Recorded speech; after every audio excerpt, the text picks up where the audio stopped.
जानते हैं, थोड़ा सा रिवीजन कर लेते हैं पिछली क्लास का। एक्यूट एंगल होता है लेस देन 90 डिग्री। जो 90 से कम का होता है वो एक्यूट एंगल होते हैं। फॉर एग्जांपल 85 डिग्री या 75 डिग्री या 10 डिग्री, जो भी एंगल 90 से कम हो वो एक्यूट एंगल बोला जाता है। Obtuse angle more than 90 and less than 180 degree. 90 से तो बड़ा होना चाहिए और 180 से कम होना चाहिए। एक एग्जांपल जैसे कि 135 degree. Right angle equal to 90 degree, जो एग्जैक्टली 90 डिग्री का होता है वो राइट एंगल होता है। Straight angle equal to 180 degree, जो बिल्कुल 180 डिग्री का होता है और ये एक सीधी लाइन बन जाती है। आपने डी पे भी देखा होगा कि यहां से यहां तक ये 0 है, यहां 180 डिग्री है, तो सीधी लाइन बन जाती है। 180 डिग्री का जब एंगल बनता है इसीलिए इसे स्ट्रेट एंगल बोला जाता है। Reflex angle more than 180 degree and less than 360 degree.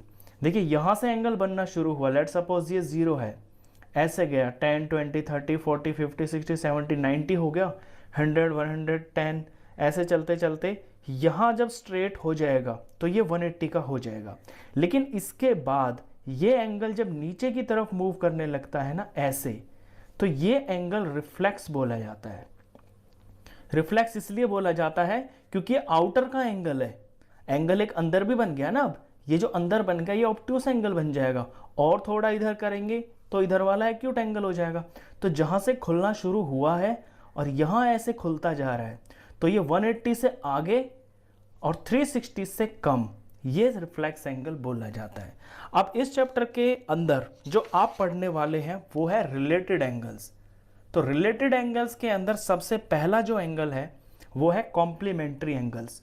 Complementary angles क्या होते हैं? Sum of two angles is 90 degree. कोई भी दो एंगल्स जिनका सम 90 डिग्री हो जाए उन्हें हम कॉम्प्लीमेंट्री एंगल्स बोलते हैं। लेट सपोज जैसे ये कोई एंगल 20 डिग्री का है और ये कोई एंगल ये 20 डिग्री का है और ये 70 डिग्री का है।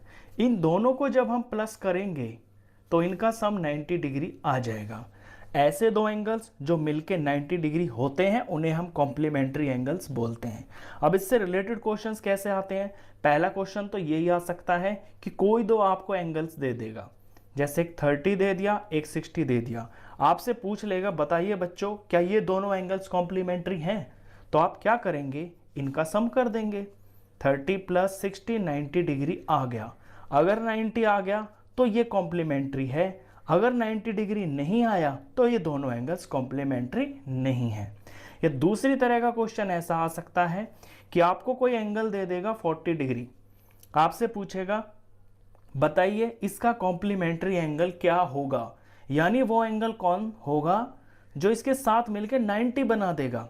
तो करना कितना सिंपल है, हमें पता चल गया है कि कॉम्प्लीमेंट्री एंगल्स वो एंगल होते हैं जो मिलकर 90 डिग्री होते हैं। अब जिसमें से एक 40 डिग्री का है तो यहां दूसरा क्या होगा, मैं उंगलियों पर ही बता सकता हूं कि 50 डिग्री होगा। 40 प्लस 50 90 होगा। लेकिन इसका तरीका क्या होगा कि हम 90 में से जो हमें दिया हुआ है उसे माइनस कर देंगे, तो जो हमें पता नहीं है यानी कि इसका कॉम्प्लीमेंट्री हमें पता नहीं है ना, ये पता चल जाएगा। इतना सिंपल है। नेक्स्ट जो टाइप है वो है सप्लीमेंट्री एंगल्स। बिल्कुल इसी तरह से है जैसे कॉम्प्लीमेंट्री है, सेम सप्लीमेंट्री है। बस कॉम्प्लीमेंट्री में क्या था, दो एंगल्स का सम 90 होता है, यहां पे sum of two angles is 180 degree होता है। जिन दो एंगल्स का सम 180 डिग्री हो जाए वो होते हैं सप्लीमेंट्री एंगल्स। एक एग्जांपल जैसे एक 130 डिग्री का एंगल है और एक 50 डिग्री का एंगल है, मैंने इनका सम किया तो ये हो गया है 180 डिग्री। तो 130 डिग्री और 50 डिग्री ये दोनों एंगल सप्लीमेंट्री बोले जाएंगे। यहां भी क्वेश्चन इसी तरह का आ सकता है कि आपको कोई दो एंगल दे देगा और पूछेगा बताइए कि ये सप्लीमेंट्री हैं या नहीं है। तो आप उनका सम करके देख लेंगे, अगर सम 180 आ गया तो वो सप्लीमेंट्री एंगल्स हैं, अगर सम 180 डिग्री नहीं आया, एग्जैक्ट 180 आना चाहिए, अगर 180 नहीं आया तो वो सप्लीमेंट्री एंगल्स नहीं है।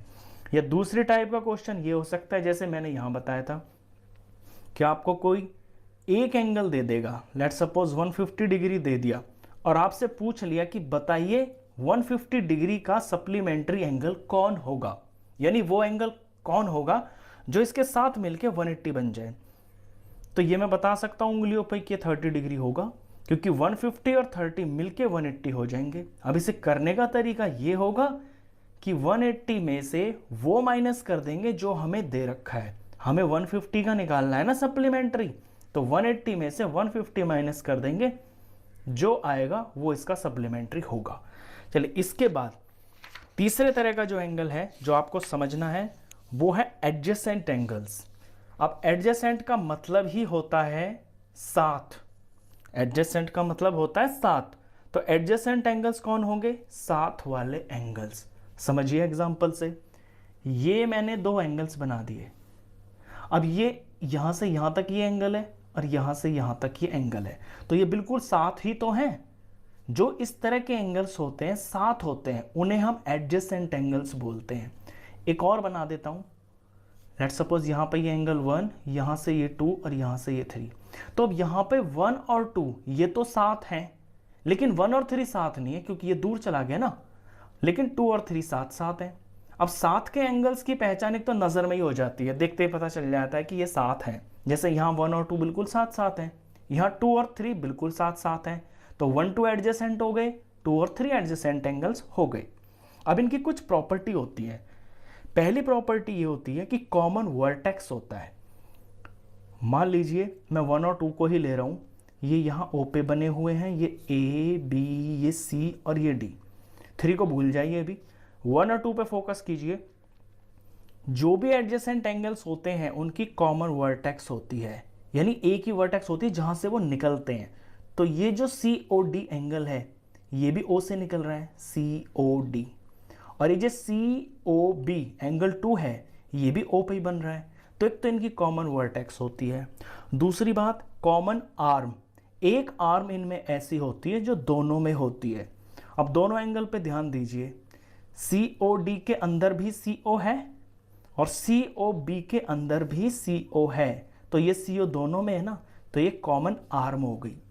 तीसरी बात थोड़ा ध्यान देने की है, non common arms on either side, यानी दोनों तरफ ना जो नॉन कॉमन आर्म्स है वो दोनों तरफ होनी चाहिए।